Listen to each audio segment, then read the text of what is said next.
Subscribe करें और दबाएं बेल आइकन ताकि कोई खबर रह न जाए।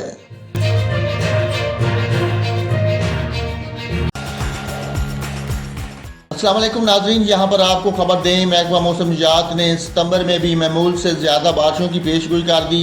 बारिशों का सिलसिला सितंबर के दूसरे हफ्ते से मुतवक्को है। महकमा मौसमियात के मुताबिक सितंबर में बारिशों के 2 सिलसिले होने की तवक्को है। दोनों सिलसिलों में मामूल से ज़्यादा बारिशें होंगी। महकमा मौसमियात का मजीद कहना है कि कराची समेत सिंध के सहली इलाकों में बारिशों की तवक्को है, जबकि बलोचिस्तान के मुख्तलिफ अजला बारखान, कलात, रसबिल्ला, खजदार और दीगर अजला में भी बारिशों की तवक्को है। महकमा मौसमियात के मुताबिक दरिया सिंध में सैलाब और बारिशों से ज़रीन सिंध में दरमियाने से ऊंचे दर्जे का सैलाब आ सकता है, जबकि शुमाल मशरक़ी पंजाब बाशमूल सियालकोट, नारोवार और लाहौर में भी मामूल से ज़्यादा बारिशें मुतवक्को हैं। महकमा मौसमियात के मुताबिक सितंबर में शुमाल मशरक़ी पंजाब में मामूल से 10 से 15% ज़्यादा बारिशें मुतवक्को हैं।